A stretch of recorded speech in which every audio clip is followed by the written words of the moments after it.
नमस्कार. आमच्या यूट्यूब चॅनलमध्ये आपलं सहर्ष स्वागत. नेहमीप्रमाणे लोकांचा एखादा प्रश्न आणि त्यांची पत्रिका यांच्यावरून आपण अभ्यास करणार आहोत. असाच एक आजचा प्रश्न, एक स्त्री आहे आणि ती विचारते आहे की ही माझी पत्रिका, आणि तिचा प्रश्न असा आहे की एक घर त्यांनी जुनं विकत घेतलं, त्यांना परवडलेल्या किमतीमध्ये, काय 15-20 लाखाच्या आसपास असेल ते. आणि घेतल्यानंतर आज तिथं ते 5 वर्ष राहत आहेत. रीतसर त्याची वास्तुशांती केली. दरवर्षी आमचा सत्यनारायण श्रावणात होतो, सगळं आहे खरं. पण गेल्या 5 वर्षात ती म्हणते, मला त्या घरामध्ये मी एकटी असेल तर सारखे मला एखादी आत्महत्या करावी का काय असे विचार येतात.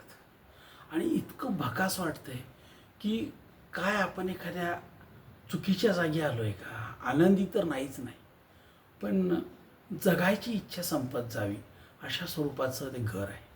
मग त्यासाठी ते रंगवलं, सगळं केलं, पण नाही, मन लागत नाही. असं का व्हावं? तुमचं मत काय? मग आपण तिची पत्रिका बघितली. घराबद्दल असं असू शकतं का? असेल. आता आपल्याला काय पाहायला हवं त्यामध्ये? मग त्याच्या पत्रिकेमध्ये तिचं प्रथम स्थान म्हणजे साधारण तिचं व्यक्तिमत्व कसं आहे. दुसरं असं की साधारणपणे तिच्या पत्रिकेत सुख नसेल तर आपल्याला असं भकास वाटतं, म्हणून चतुर्थ स्थान आहे. आणि मग आत्महत्येचा विचार होतो, म्हणजे ही मनोविकृती आहे, म्हणजे षष्ठम स्थान. आणि कदाचित तिला जी भीती वाटते घरामध्ये, ती जी कारणं जी सांगते ती सगळे अष्टम स्थानशी संबंधित आहेत. म्हणजे आपल्याला 1, 4, 6 आणि 8 या स्थानांचा अभ्यास करावा लागेल. आपल्या परीने आपण त्याचा अर्थ लावण्याचा प्रयत्न करू. कदाचित आपलं उत्तर चुकीचं असू शकेल, परंतु आपल्याला ते तिला समर्थपणे काय आहे ते सांगण्याचा अधिकार आहे. आणि असं मला वाटतं. मग लोकांच्या मनामध्ये जे प्रश्न असतात ते प्रश्न पण ते बोलून दाखवतात. आता ह्या बाईंना मी म्हटलं, तुम्हाला नेमकं भकास म्हणजे काय वाटतं? तर त्याचे तिने मला स्पष्टीकरण दिलं. ते स्पष्टीकरण हे तुमच्या घरामध्ये, तुमच्या त्यातले जवळ, आता जे 9 मुद्दे सांगते ती, ते 8 मुद्दे तुम्हाला लागू आहेत का नाही बघा. म्हणजे कॉमन हा प्रश्न आहे, हा एकटीचा नाही आहे. ती आता इथं प्रतिनिधी म्हणून तुमचा आहे, पण हा प्रश्न कॉमन असला पाहिजे. कारण बऱ्याच लोकांच्या बोलण्यामध्ये हा शब्द मी रोज पाहतो. बघा, तिचं साधारणपणे वेदना काय आहे. ती म्हणते, 1, भकास का वाटते याची उत्तरं देते मला ती. कितीही पैसा आला तरी पुरत नाही.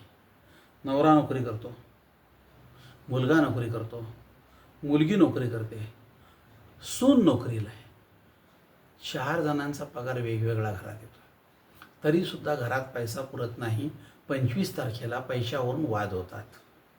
बरं, कुणालाही व्यसन नाही. पैसे जातात कुठे? बरं, हरवले म्हणायला पंचायत आहे, चोरी झाली म्हणायला पंचायत आहे, मग पैसा जातो कुठं? मग असं वाटतं की ह्या घरात काहीतरी त्रुटी आहे किंवा उणीव आहे, असं तिचं मत आहे. आपण घर पाहिलेलं नाही. तिचं दुसरं मत आहे की आजारपण सतत कोणाच्या ना कोणाचे सुरूच राहते. म्हणजे कंटिन्यू आठवड्याला एक डॉक्टर त्यांना जाऊन भेटणे, पेपर करणे, त्याच्या गोळ्या औषधं, त्याच्या तपासण्या, तेवढं संपतं तोवर दुसरा तयार होतोय, त्याचा औषधपणे सततपणे. घरात इनमिन राहणारी माणसं 6, ही हिचे मिस्टर, मुलगा, त्याची बायको, मुलगी आणि एका मुलाचं लग्न झालेलं नाही असा मुलगा. इनमिन 6 माणसं. तरीसुद्धा प्रत्येकाला सारखा डॉक्टर, तपासण्या आणि औषधपाणी हा सगळा प्रकार सुरूच आहे. आज डॉक्टर, औषधपाणी आणि तपासण्या हे काहीच परवडणारं गणित नाही आहे आपल्याकडे.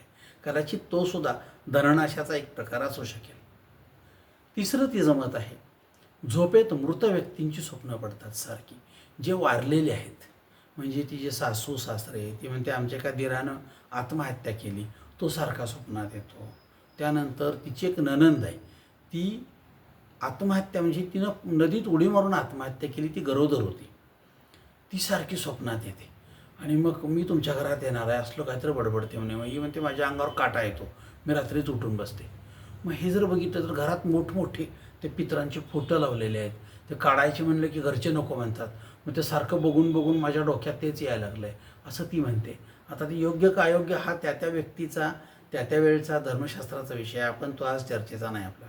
परंतु झोपेत मृत व्यक्तीची स्वप्न का पडतात, तर सारखी ती चिंतनाची गोष्ट असू शकते. आणि मग चिंतनाची स्वप्नात ते आले की ते म्हणतात मी घरी येतो, मी अमकंच करतो. आता खरं तर हे यायला नाही पाहिजे स्वप्नात, पण ही येतात. ती खोटं सांगत नाही आहे, तिला पुरावा नाही आहे, पण आपल्याकडे तिच्यावर विश्वास ठेवल्याशिवाय पर्याय शिल्लक नाही. त्यामुळे ठीक आहे, स्वप्न पडत असतील. मग काय केलं स्वप्नाबद्दल तिनं ते पण सांगितलं. कुठल्या एका बाबाकडे गेलते, त्यानं एक उदी दिली, ती झोपेत खाली उशाखाली ठेवते, ते घरात लिंबू बांधायला दिलं, एक कोहळा बांधायला दिला, एक वस्तू तयार करून दिली, घरात पांढरी मोहरी टाकली, त्यानंतर एक काय त्याला म्हणतात की विशिष्ट प्रकारचा धूप जर जाळला घरामध्ये तर स्वप्न पडत नाहीत म्हणल्यावर तो आणला. हे सगळे प्रयत्न करून बघितले तरी काय प्रश्न नाही. मग दारावर कोणीतरी म्हणलं एक नाल उलटा मारा, 2 दारावर 2 मारले तरी पण फरक नाही, आतनं एक बाहेरनं एक मारला तरी फरक नाही. मग असं का? मग उंबऱ्यावर एक मारला तरी फरक पडेना, मग पुढच्या दाराला एक मागच्या दाराला पण 2 मारले तरी फरक पडेना. मग आता शेवटी मी हात घाईला आले. मग ती म्हणते जेव्हा घरात कोण नसतं, रात्री 11, 12, 12:30 सगळे झोपलेले असतात, मी जागी असते, तेव्हा मला कुठेतरी दार वाजल्याचा करकर वाजतंय, कोणीतरी टकटक करते, अशा भास होतात. मग हे भास का होतात? तर ही मनोविकृती असू शकेल काय? घरात इतके लोक आहेत आणि कुणालाच होत नाही, हिला एकटीला दार वाजल्याचा आवाज येतो, हिला एकटीला दार कुरकर करकर वाजत कुणीतरी उघडते आपलं दार, कुणीतरी बाहेर कुलपाला किंवा कडीला हात लावते, ती कडी चालू बंद करते, उघडतंय धडकतंय, अशी तिला आवाज येतो. मग उठून दार उघडून बघते कोण आहे का नाही. मग आता हा जर प्रश्न बघितला तर तिला सारखा हा सगळा भास का होतो? असा भास होऊ शकतो. त्यानंतर घरावर म्हणे कधीतरी घुबड बसून ओरडतं आणि त्या घुबडाचा ओरडल्याचा आवाज आला, कोणतर म्हणतात बघा बाबा का तर अनिष्ट होणार आहे. म्हणलं की ती म्हणते माझ्या छातीत धडकी भरते, आता कुणाला नेते का काय करते काय की. आता त्या घुबडानं रात्री येऊन कधी बसावं आणि ओरडावं हे आपल्या हातात नाही. ह्याची आपण पोलीस स्टेशनला तक्रार करू शकत नाही, शासनाला काय सांगू शकत नाही, रात्रभर काठी घेऊन माणूस दारात बसू देऊ शकत नाही, एखादा पहारेकरी बसवला आहे नाही. बसून ओरडतात. ते ओरडतं ते काय आहे? घुबड आहे का? रात्री कोणी बघितलं आहे का नाही माहीत नाही, पण लोक म्हणतात म्हणजे तुमच्या घरावर रात्री घुबड बसून ओरडतं, विशिष्ट घुबडाचा आवाज येतो. मग आता ते हिला खरं वाटायला लागलं. बरं, आता त्याच्यानंतर एक ती म्हणते की आमच्या घराला कोणाची तर नजर लागलेली आहे. मग घराच्या बाहेर कोणीतरी एक सांगितलं की काळा पट्टा द्या, म्हणून मोठा लट काळा पट्टा दिला. दाराला काळा रंगाचा आम्ही एक मोठं गोल आणून लावलं आहे दोन्हीकडनं. काळा रंग लावला की म्हणे नजर जाते, म्हणून काळा रंग लावतात. मग कोणीतरी म्हणलं काजळ लावा, मग एक डबी आणून दाराला वरच्या बाजूला काजळाची लावली. कोणीतरी म्हणलं बाहेरच्या बाजूला लिंबू मिरची बिबा बांधा, ते एक राक्षसाचं चित्र असं तसलं आणून बांधा, ते बांधलं तरी फरक पडला नाही. त्यानंतर अजून काय तक्रार आहे? ती म्हणते घरात कोणी काही करणी बाणामध्ये केलेली असेल का?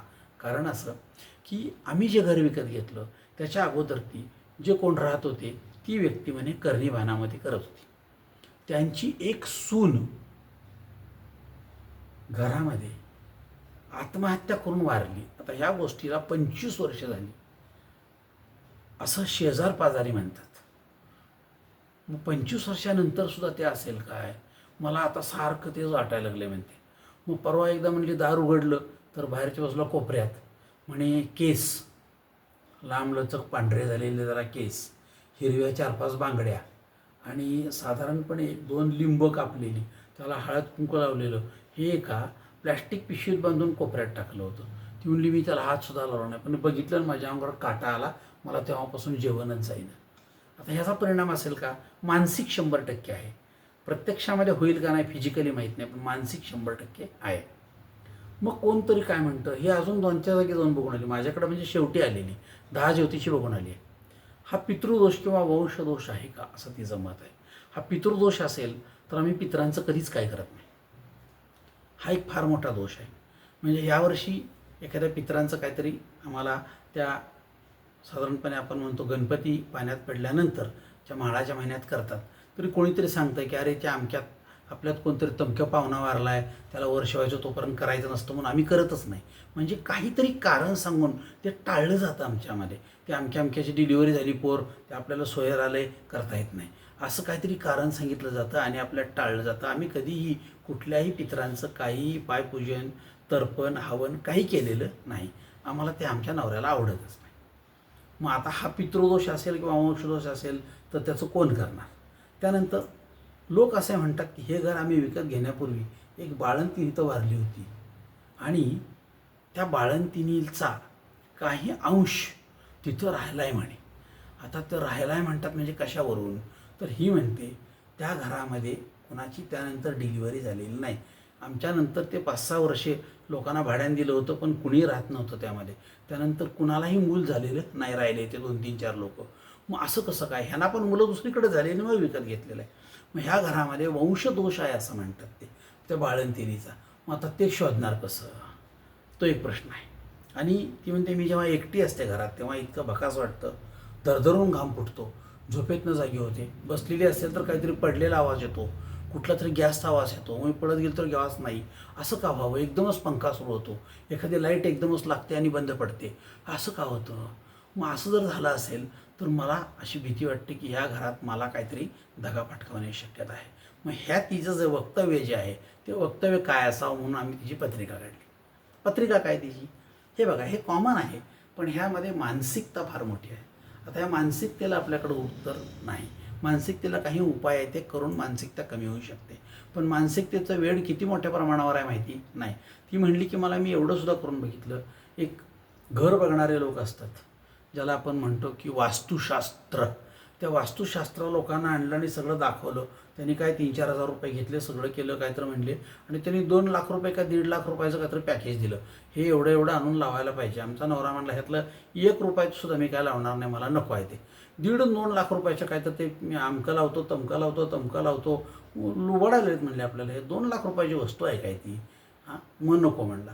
म्हणजे लोकांची पण ही मानसिकता झाली की असलं काय तर 2 लाखाचं केलं, मोठे करतात त्यामुळे बारके करतात. मग असावं. आपण ह्याची पत्रिका बघूया काय ती. आता ही पत्रिका दाखवलेली आहे इथं तुम्हाला. सिंहरास मघा नक्षत्र 3रा चरण आणि तिथी पौर्णिमेची आहे आणि विष्टीकरण आहे. आता ह्यात 100% या गोष्टी दिसणार आहेत. एक म्हणजे तिचा जन्म मघा नक्षत्राचा आहे. मघा नक्षत्राची देवता पितर, त्यामुळं हिचा जन्मच मघा नक्षत्राचा. ह्यांनी घर नंतर घेतलं. हिचं लग्न 20-22व्या वर्षी, त्यानंतर 10-15 वर्षांनी लग्न म्हणजे घर घेतलं. म्हणजे जेव्हा घर घेतलं तेव्हा तिचं वय साधारणपणे 45-46 असेल. त्यामुळे त्या मघा नक्षत्राचा ह्या घराचा परिणाम आहे का नाही मला माहीत नाही, पण हिला होणारं फिलिंग जे आहे ते मघा नक्षत्रामुळं असू शकेल. हिला होणारं जे फिलिंग आहे ते मघा नक्षत्रामुळं, कारण हिचा जन्म पितृदोषावरचा आहे. त्यानंतर हिचा जन्म पौर्णिमेचा आहे. आपण विष्टीकरण नावाचा शब्द वापरतो, ती मनोविकृती म्हणून. ही विष्टीकरणाचा अर्थ आहे. म्हणजे मुळात हिच्या प्रकृतीमध्ये, हिच्या स्वभावामध्येच हे सगळे दोष आहेत. एक पौर्णिमेचा जन्म आहे त्यामुळे त्याला पितृदोष म्हटलं जातं. विष्टीकरण हा एक मनोविकृतीचा दोष आहे, जी मनोविकृती जात नाही. मघा नक्षत्रावरचा जन्म आहे त्याला पितृदोष असं म्हटलं जातं. आश्लेषा नक्षत्रावर लग्न आहे, त्याची सुद्धा देवता नाग म्हणून आपण ज्याला म्हणतो की कालसर्प दोष वगैरे पत्रिकेत असतात, तो हाच प्रकार आहे. मग ही कालसर्पाचीच पत्रिका आहे. ह्या पत्रिकेत जर तुम्ही बघितलं, ह्या पत्रिकेत इथून समान 2 भाग केले तर ह्या पत्रिकेचा जो एवढा भाग दिसतो आपल्याला, हे बघा, हा कालसर्प योगाचा, हा हर्षल धरतच नाही. चंद्र आणि केतू एका बाजूला आणि बाकी सगळे ग्रह एका बाजूला असणं याला कालसर्प योग असं म्हणतात. म्हणजे ही पत्रिका पण कालसर्प योगाची, त्यावेळेला पण ह्या गोष्टी फील होऊ शकतात. आता ह्या पत्रिकेमध्ये आपण काय बघणार आहोत असा आपण विचार करतो. तर मी तुम्हाला म्हटलं की काय काय बघायचं आहे आपल्याला. तर एक, याच्यामध्ये प्रथम स्थान बघावं लागेल. त्यानंतर साधारणपणे ह्या पत्रिकेमध्ये सुख नाही म्हणतात, मग चतुर्थ स्थान. पितृदोष आहे म्हटल्यानंतर 6वं स्थान आणि अष्टम स्थान म्हणजे सारखा मृत्यू वाटतो म्हणून अष्टम स्थान.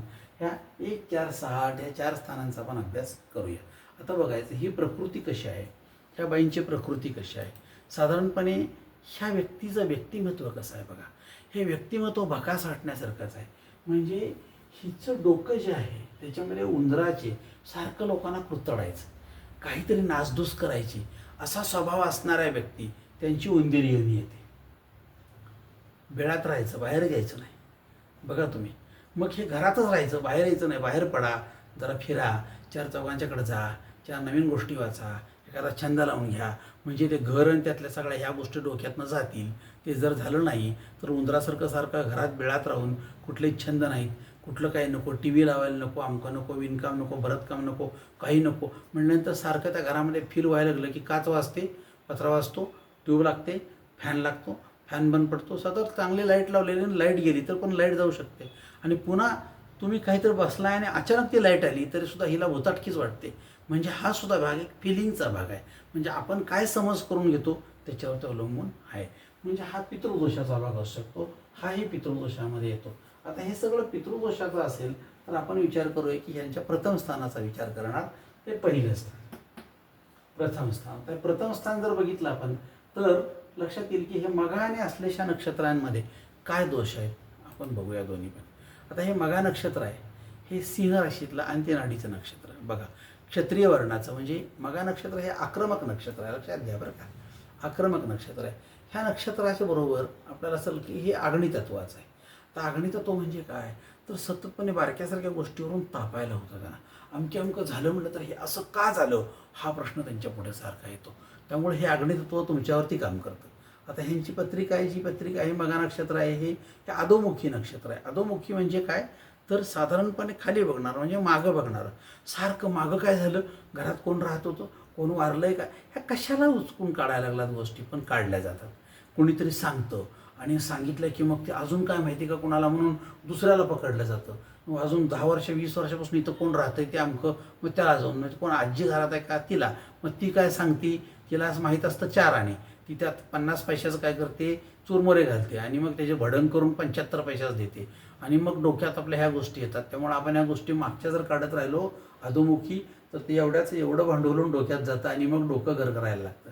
हा सगळ्यात मोठा भाग आहे. आणि ह्यांची दृष्टी आहे ती चिवीट आहे. ह्या नक्षत्राची चिवीट म्हणजे काय मतलबी आहे.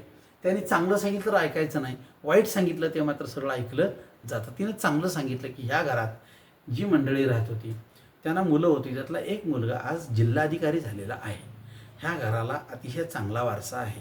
ह्या घराचे जे मालक होते ते सुद्धा अतिशय चांगल्या पोस्ट होते. त्यांच्या तिन्ही मुली चांगल्या, तिन्ही डॉक्टर आहेत. मुलगासुद्धा डॉक्टर आहे. ते सगळे चांगल्या चांगल्या पोस्टवर गेले. त्यांनी घर विकून टाकलं कारण मुलगा मुंबईत आहे आणि मुलगी ज्या तिन्ही आहेत त्यातल्या 2 बेंगलोरला आहेत आणि एक जे आहे ती पुण्यात आहे. मग काय करायचं आईवडिलांना इथं बसून ते विकून गेले. म्हणजे घर चांगलं आहे, घरात अतिशय उत्तम बुद्धिमत्ता असणारी माणसं राहत होती, तर असलं ऐकणार नाही. पण बाळंतीनं मारली हे मात्र डोक्यात गोंधळून घेतलं जातं. म्हणजे चिवीट स्वरूपाचा स्वभाव आहे, चांगलं विचारात घेतलं जात नाही. आता ह्या स्वभावाला दोष आहे का नाही असेलही मला माहीत नाही, पण स्वभाव दोषाबद्दल आपण खास वेगळं बोलणार आहोत. म्हणजेच काय, स्वभावाला औषध आहे काय असा एक विषय आहे माझा. त्यामध्ये आपल्या लक्षात येईल की हे औषध आहे काय आणि असेल तर आपल्याला घेणं शक्य आहे काय, आणि असलं तर ते पचण्यासारखं आहे काय. बऱ्याच वेळा औषधाला पण काय असतं एक्सपायरी डेट असते किंवा औषधाला साईड इफेक्ट असतात, तसे त्याला साईड इफेक्ट असण्याची शक्यता आहे. बघूया आता एक कर्करास आश्लेषा नक्षत्र.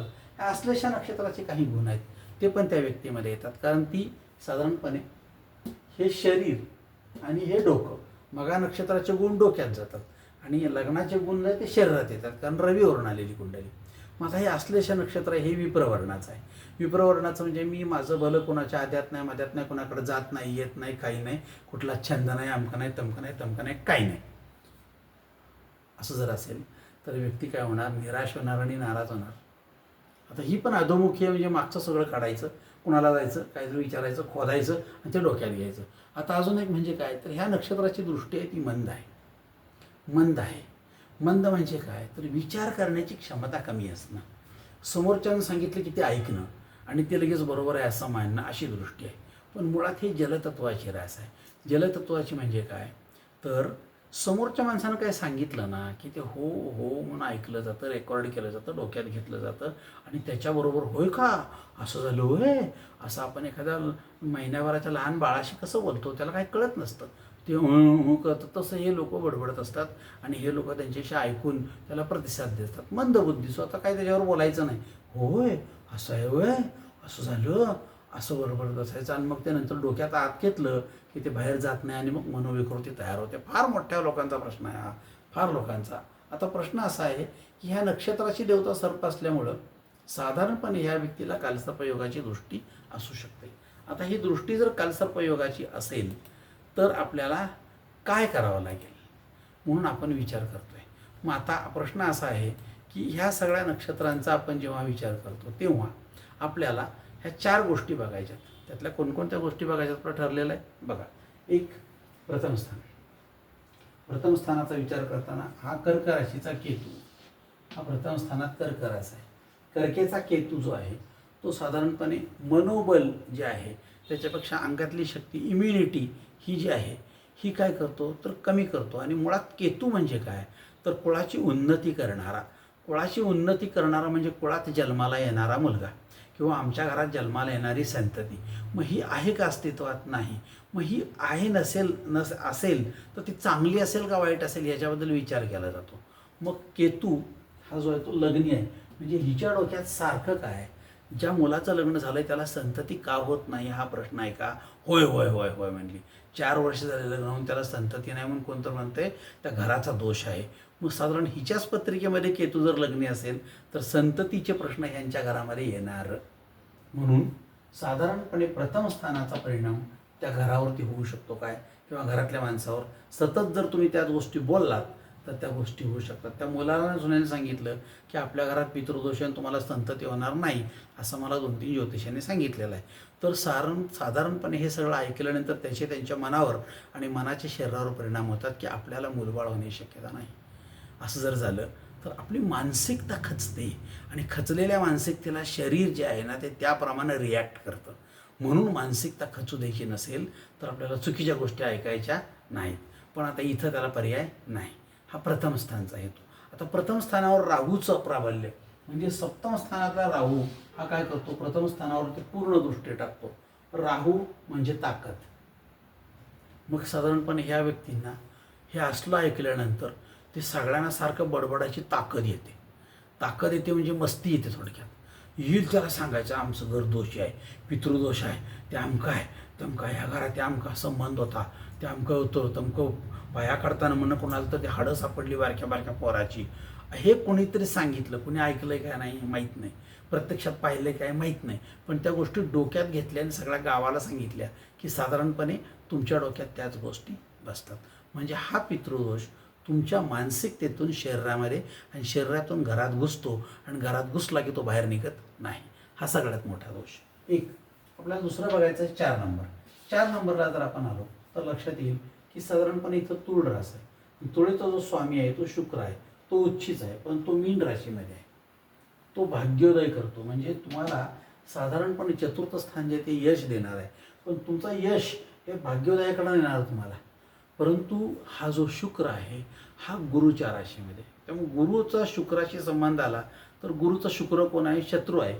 त्यामुळं ह्या गुरुच्या राशीमध्ये शुक्र उच्चीच आहे, पण हा जो गुरुच्या राशीमधला शुक्र आहे तो उच्चीचा असून फळ फार उशिरा देतो. चांगलं देतो, उशिरा देतो.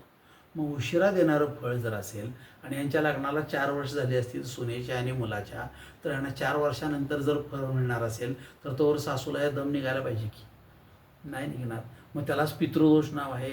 मग कुणीतरी काहीतरी केलंय, होणारच नाही, तुम्हाला शक्यच नाही, आपल्या घराण्यात तसंच आहे, ह्या घराची रीतच आहे, या घरात पोरबाळ जगतच नाहीत, टिकवतच नाहीत, झाली तर जगतच नाहीत, असं जर सांगितलं असेल तरीसुद्धा हा दोष आपल्याला त्रासदायक ठरू शकतो.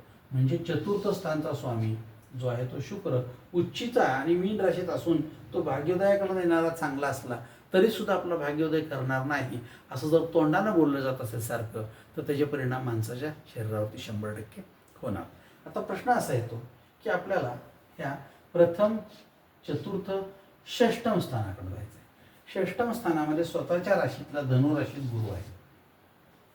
म्हणजेच काय, धनुराशीत जर गुरु षष्टम स्थानात असेल तर साधारणपणे तुम्हाला चुकीचं मार्गदर्शन मिळण्याची शक्यता असते. गुरु षष्टम स्थानामध्ये, शनी षष्टम स्थान हे मनोविकृतीचं स्थान आहे. मग चुकीच्या गोष्टी, चुकीचं तुम्हाला कोणतरी सांगतं काहीतरी, मग चुकीचे ज्योतिषी, चुकीचे अंगात येणारी माणसं, चुकीचे देवऋषी ह्यांच्याकडे आपण जातो. हा त्यांचाच नाही, आपला दोष असतो. कारण आपला आपल्यावर विश्वास नसतो, आपला एका माणसावर विश्वास नसतो. आपण 4 जण पुजतो आणि 4 जण वेगवेगळं सांगतात. ज्यांना काहीही बुद्धी नाही अशी माणसं करणी बानामाती करणारी हजारो लाखो रुपये घेऊन करण्या बानामात्या करताना दिसतात. कित्येक तरी स्त्रियांच्या अंगात येते, त्यांना घरातला प्रश्न सुटत नाही, गल्लीचे गावाचे प्रश्न सोडवताना दिसतात. हे सगळं 18-20 दारिद्र्य असणाऱ्या घरांमध्ये दिसतं आपल्याला. मग आपल्याला कळत नाही का हे. परंतु लोक हातबल होत चाललेले आहेत. कलियुगामध्ये हातबल होणाऱ्या लोकांचं प्रमाण प्रचंड मोठ्या प्रमाणात वाढलेलं आहे. आपले प्रश्न सुटत नाहीत म्हणल्यावर हे कुठंतरी अशा जागी जायचं आणि सोडत बसायचे. आणि मग त्यांना एखादा असा माणूस भेटतो की जो सगळ्यांना लुबाडतो आणि मग पुन्हा त्याला धरा, पोलीस केस आमकं. ते करून काय उपयोग नाही. तुमचं मानसिक दमन झालं ते झालंच. तुम्हाला आर्थिकदृष्ट्या लुबाडलं गेलं ते लुबाडलं गेलंच. त्या माणसाला नंतर भले फाशी देऊ, आपल्याला काय उपयोग आहे. पण आपलं आर्थिक बळ गेलं, आपलं मानसिक दोष झाला, आपल्या मनामध्ये काही विष भरलं गेलं. तुमच्या घरामध्ये पितृदोष आहे आणि तो मी काढतो, त्याला एवढे पैसे द्या, मग एवढा खड्डा खांतो आणि एक गोष्ट पुरतो. मग काय त्या म्हणल्या शेवटी मला असं सांगितलं आहे का माणसानं की तुमच्या घरामध्ये पितृदोष आहे, त्याला एक कोंबडी आणि एक गाभण असलेली मेंढी तुमच्या घरामध्ये ईशान्य कोपऱ्यात कापून पुरायला पाहिजे. आता हे सांगितल्यावर नवरा म्हणला पुन्हा जर त्या माणसाकडे गेली ना तर तुला मारलंच म्हणून समज. आता एक गाभण मेंढी आणून खालची फरशी काढून खाली पुरायची, हे असलं जर कोणी आघोरी उपाय सांगितलं तर करणारे आहेत करणारे लोक आपल्याकडे, म्हणून ते तयार होतात. मग त्याचा एवढा एवढा खर्च आहे, मी यूज करतो, त्याचा विधी अमका अमका, हे असले आघोरी उपाय केले जातात. आणि मग ह्या अघोरी उपायाला आपण बळी पडतो आणि आपलं दमन होतं. मग हे सांगणारा गुरु चुकीचा भेटतो, म्हणून षष्टम स्थानातला गुरु हा तुम्हाला चुकीच्या मार्गाने नेतो. आता त्यानं सांगितलं, आपल्याबरोबरची व्यक्ती काय सांगते, तो काय चुकीचं म्हणतो काय, मग ते काय त्याच्या फायद्यासाठी काय, तुझाच फायदा आहे, तुझाच दोष जाणार आहे, बघ काय तर कर, पैसे नसलं तर एखादी पाटली बांगडी मोड, पण कर. झालं. मग माणूस ते पाटल्या बांगड्या म्हणून सुद्धा करायला तयार आहेत. इतकं आपण मानसिकदृष्ट्या अपरिपक्व आहोत, राहणार आणि असू. आपण कलियुगात किती जरी पुढं जायचा प्रयत्न केला, विज्ञान किती जरी सुधारलं तरी अजूनही विज्ञान किती जरी सुधारलं आणि काय झालं तरी सुद्धा कुलगुरूंच्या गाडीची सुद्धा लिंबू मिरची बिबा अजून गेलेला नाही. नीट बघा काढून. सगळ्या गावाला शहाणपण आणि विद्वान शिकवणारी माणसं त्यांच्यासुद्धा गाडीला आहेच. म्हणजे असं का नाही, मी नाही ड्रायव्हरनं बांधला म्हणतात. म्हणजे आपल्याकडं किती जरी मोठं झालो आपण, किती जरी प्रचंड विद्वत्ता आली, कितीही विज्ञानाने प्रगती केली, तर अंधश्रद्धेची कास ही आपल्याला सोडवण्यासारखी नाही. कारण मन अजूनही 12व्या शतकात रमतंय, ते अजूनही तिथनं आपण सोडलेलं नाही. त्याचा परिणाम हा असा होतच राहणार आणि आपण हे रोज बघतच राहणार. हे झालं षष्टम स्थान. आता आपण आलो अष्टम स्थानाकडे. अष्टम स्थानामध्ये काय दिसतं तर कुंभ रास आहे. कुंभ राशीत रवी हा शत्रू घरात आहे. बरोबर आहे की. रवी म्हणजे आरोग्य. कुंभ राशीत असणारा रवी आरोग्य बिघडवतो. त्यामुळं घरात सारखं कोणतरी आजारपण, त्यांच्या औषधपणी ह्या गोष्टी सुरू राहणार. ह्या मॅडम स्वतःसुद्धा सततपणे आजारी आहेत. सतत. आता काय करायचं ह्या ना, ह्या सततपणे आजारी आहेत. प्रत्येक महिन्याला त्या म्हणल्या माझं वेगळंच दुखणं असतं. कधी हात दुखतो तर कधी पाय दुखतं, कधी डोकं दुखतं, कधी पोट दुखतं, कधी गुडघेच दुखतात, कधी असं काही नसलं तरीसुद्धा अगदी मरगळायला होतं. मग झोपूनच राहते 8 दिवस. मग सर्दी होती, मग कोणतरी म्हणते अशक्तपणा चालला आहे, मग डोळ्याखाली काळाल. सततपणे काहीतरी आहेच. मग असं असल्यामुळे ह्यांना वाटतं की हा पितृदोष आहे. म्हणून सुद्धा पितरांच्या दोषांची काही कारणं हे करतात आणि काय विधी करून घेतात. आता प्रश्न असा आहे की हा रवी बरोबर असणारा बुध अष्टमात आला की बौद्धिकदृष्ट्या आपलं आपलं काय होतं, खच्चीकरण होतं. बुद्धी आहे परंतु त्याचा मी वापर करू शकत नाही. म्हणजे अतिशय चांगली शहाणी उत्तम शिकलेली माणसंसुद्धा मी बघितलेलं आहे. त्यांच्या अडचणी समोर पुढं आल्या की ते काय करतात, त्याला पर्याय नाही म्हणून सांगतात. म्हणजे बघा, चांगला उत्तम एक बालरोग तज्ज्ञ आहे, MD झालेला आहे. त्याच्या मुलाला एकदा ताप आला आणि 2-3 दिवस ताप उतरला नाही. हा स्वतः MD आहे, बालरोग तज्ज्ञ आहे. ह्याला कळतं का नाही की शरीराला ताप का आला, हा चांगला डॉक्टरला दाखवायचा. हाच बालरोग तज्ज्ञ आहे. ह्यानं बघितलं, सगळं केलं, 4 दिवस ताप कमी येईना. मग ह्याची आई गावाकडनं आली नातवाला बघायसाठी. बघितलं आणि कुठेतरी बाहेर गेलं आणि येताना एका कुठल्या देवळात जाऊन तिथनं अंगारा आणला आणि त्याला लावला आणि एक लिंबू आणला आणि उशाखाली ठेवलं. ते म्हणला हे काय, तू ग बस, तू तुझं काम कर, माझा नातू आहे त्याला बरं वाटावं म्हणून मी जाऊन त्या आमच्या बाबाकडनं घेऊन आले. आता तुम्ही इथं काय करू शकता का? नाही, काही करू शकत नाही. लिंबू फेकून देऊ शकत नाही, अंगारा टाकून देऊ शकत नाही, आईला उचलून बाहेर काढू शकत नाही, शिव्या देऊ शकत नाही. काय करू शकता तुम्ही? असू दे, त्यानं झालं तर. म्हणजे काही वेळेला आपली बुद्धी ही आपल्याला काहीच न काम करता ठेवावी लागते. अशी परिस्थिती येते तेव्हा बुध अष्टमात येतो आणि मग बुध अष्टमात आल्यानंतर शांत राहावं लागतं. अशा वेळेला मान्य नाही, हे पटत नाही, पण ते स्वीकारावं लागतं. अशी परिस्थिती येते. आणि मग अशी परिस्थिती सारखी आली तर आपलं मानसिकदृष्ट्या खच्चीकरण झालं की मग घरात भकास वाटतं, बाहेर भकास वाटतं, सगळीकडे भकास वाटतं. मग ही भकासवाडी हे आपलं राहण्याचं ठिकाण होतं. मग असं जर झालं असेल तर तिला मी सल्ला दिला 2 गोष्टी, एक एखादी उदक शांत कर, 2 विष्टीकरण शांती करून घे, 3 मघा नक्षत्राची शांती करून घे, 4 रवीचा जप करा, 5 ह्या पत्रिकेमध्ये सगळ्यात मोठा कालसर्पयोग दाखवतो, राहू आणि केतूचा जप करा आणि जप केल्यानंतर त्याचं एखादं हवन करा, निश्चितपणे परिणाम होईल. तुमच्या मानसिकतेमुळं आहे. मानसिकता बदलण्यासाठी आपल्याकडे सायकॅट्रिकसारखे अवघड किंवा फार महाग अशी औषधं आणि त्याच्यासारखं झोप असले प्रकार नाहीत. आपण ते करू शकत नाही. त्यामुळं आपल्याकडं अधार्मिक उपाय काय? जप करणे, एखाद्या स्वामींचा जप करणे, एखादं पुस्तक वाचणे, वाचलेले त्यातल्या गोष्टीमुळं माणूस अंतर्बाह्य बदलू शकतो. हे त्यामध्ये काय आहे? ताकद आहे. भागवतामध्ये ताकद आहे, दत्तगुरूंच्या ह्याच्यामध्ये ताकद आहे, गुरुचरित्रामध्ये. माणूस त्यामुळं बदलू शकतो. म्हणून त्या गोष्टी करायच्या. आणि जर वाटलं तर आपल्याला एखादा होम करावा, तर तो केल्यानंतर माणसाला प्रसन्न वाटतं, सगळे दोष गेल्यासारखं वाटतं, त्यामुळेही तो करतो. आणि प्रत्यक्षात जातात का नाही माहीत नाही, पण मानसिकदृष्ट्या तो सक्षम होतो आणि सगळे मनातून रोग जातात. हे एवढं मात्र निश्चितपणे खरं आहे. आपण प्रयत्न केले तर ह्या सगळ्या गोष्टी शक्य आहेत. मी तिला म्हणलं बाकासोडात असं तरी एवढ्या गोष्टी करून बघा. तिनं सुरुवात केली आणि ती म्हणली ठीक आहे, मी एक 15 दिवसामध्ये या गोष्टी करते आणि मग आपण बघूया. 100% तिला याचा फायदा होईल आणि तिचा हा दोष कमी होईल. हा दोष मानसिक असला तर तो काढण्याची एवढी एकच आपल्याकडे ताकद शिल्लक आहे. तुमचेही असे काय दोष असतील तर मला एकदा कमेंटमध्ये कळवा. आपण त्याचाही विचार करूया. करायचं का नाही हा तुमचा प्रश्न आहे, पण आपण चर्चा करून हा प्रश्न सोडवू शकतो.